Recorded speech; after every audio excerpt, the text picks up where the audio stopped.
Up with KREM begins now.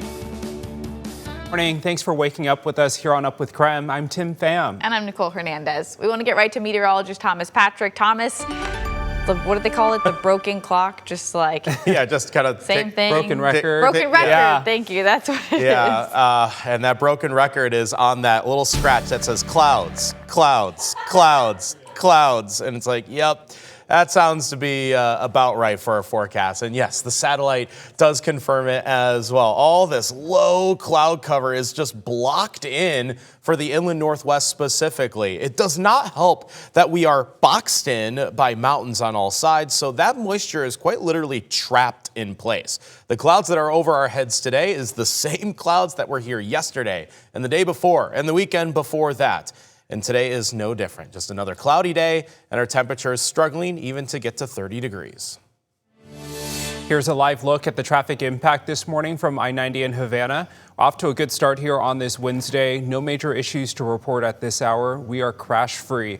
We'll keep a close eye on traffic conditions throughout the morning. We'll show different live looks from our different cameras throughout the show. On Up with KREM, we bring you weather and traffic together every 30 minutes. Happening right now, President Trump is preparing right now to continue speaking at the World Economic Forum. This is a live look from Switzerland, where the president arrived just about 2 hours ago. The trip got off to a little bit of a rough start. An electrical issue forced Air Force One to turn around shortly after takeoff. The president instead made the trip on another smaller jet. The World Economic Forum is an annual gathering of world business and government leaders. The president says he will meet with allies to explain why the U.S. should have Greenland. When asked how far the president would go for Greenland, he just said, quote, "You'll find out." He has already threatened to put new tariffs on European allies next month if they don't back his plans.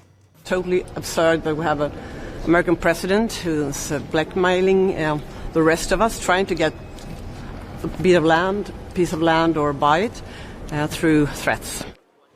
As of yesterday, with these new concerns about another possible trade war, the market went down. We'll keep an eye on what happens when it opens at 6:30 this morning. The Department of Justice has subpoenaed 3 top Democratic leaders in Minnesota. They are accusing the state's governor, Tim Walz, Attorney General Keith Ellison, and Minneapolis Mayor Jacob Frey of conspiring to impede federal immigration officers. Governor Walz says the state will not be drawn into, quote, political theater. Other government leaders in the state also received subpoenas. Well, this here was outside of Ridgeline High School in Liberty Lake yesterday. Students there organized a walkout in protest against ICE. Students planned the walkout on President Trump's 1-year anniversary of being back in office. Students were expressing their concern about injustices happening across the country. Not every student at Ridgeline supported the walkout. They said protests like this would only cause more tension, and students are missing out on learning time. We support ICE. We really do. It's just that there have been few instances, but there are more instances where ICE is doing their job correctly without incident. To show to our representatives, we are not happy with what's going on. We are not happy with the illegal activity. That was just one of many protests, walkouts, and marches held across the country yesterday. This was the scene in Seattle, where one of dozens of Free America marches took place. Organizers say around 300 people participated. And this one is what it looked like in Boise. More than 100 people gathered at the state capitol, voicing their concerns for immigration enforcement, civil rights, and cuts to benefits like SNAP and Medicaid. Well, just a few days after a double-decker bus crashed into a train bridge in downtown Spokane, another truck got stuck under another bridge. We have some video here of what happened. This was yesterday morning along Stevens Street. A moving truck got stuck at about the halfway point of the bridge. It took crews about an hour to remove it. They were also checking how much damage there was. Spokane Transit is still investigating why that double-decker bus was on the wrong route when it crashed into a bridge. They pulled all double-deckers off of the road until they get more answers. Yesterday, STA sent a letter to Eastern Washington University, which is where those double-decker buses were routed to. The agency said it will be using articulated buses on the routes for now, and they warned some of them could be overcrowded. Well, we could get a new emergency management alert system here in Spokane County because the original system was hacked. Spokane County Emergency Management says they are hoping to have a new contract by the end of February. During yesterday's county commissioners meeting, Deputy Director Chandrea Fox says the previous alert system, Alert Spokane, was hacked and destroyed. Alert Spokane was in charge of sending public safety notices to the public. The estimated cost of a new system is within the county's budget at $120,000. Right now, Spokane County Emergency Management has it down to 2 possible candidates for a new push alert system.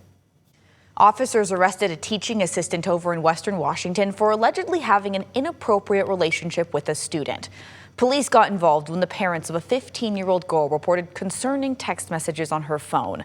The assistant is a 46-year-old man working at Edmonds Woodway High School. Police say the communication may have been going on for years. The Edmonds School District says the man is now banned from district property, and police are now looking into if there are any other victims. A proposal to close Idaho's $40 million budget gap could take away some Medicaid services for thousands of seniors. Governor Brad Little wants to eliminate state Medicaid funds for home-based community service. So this means programs like Meals on Wheels would have a difficult time feeding people. The Caldwell Meals on Wheels serves more than 100 people each weekday in places like Caldwell, Middleton, and Greenleaf once a week. They say about 1/3 of them are on Medicaid. Right now, Medicaid reimburses Meals on Wheels $6.78. The cut means reimbursements could go away. I don't feel important to them.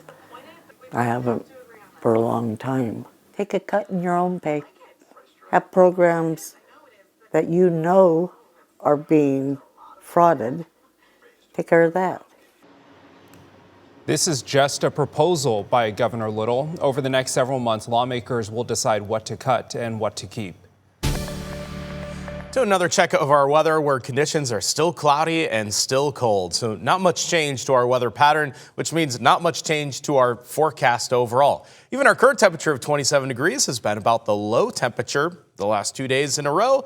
So I have no reason to believe our high temperature will change all that much either. We're at about 27, 28 degrees right now, and we should see a high temperature of about 31 today. This is always a really fun time of the year. The Inlander's Best of Readers Poll opens tonight at 6. It's always a great way to celebrate all the people and places that make the Inland Northwest amazing. There are tons of different categories to vote in. A few of them, though, are Best TV Anchor, Weathercaster, and Sports Anchor. So we would love to have your vote if you enjoy hanging out with us every morning. You can vote on bestof.inlander.com, and polls are open until Tuesday, February 17th. And speaking of the Inlander Best of poll, since it opens tonight, we want to know, what do you think is the best part of living in the Inland Northwest? We have an array of different answers this morning. We've got Frank's Diner and Cottage Cafe, some great places to eat. Our viewers like breakfast places just like us. That's true. The Garbage Goat. Dave and Kathy in Colfax love being able to get around, do things, and enjoy the nature and open spaces. That's right. Could not agree more. I agree. I love all the lakes that you can swim in the summer, the mountains you can ski in the winter. It's all amazing. Keep texting us this morning at 509-448-2000.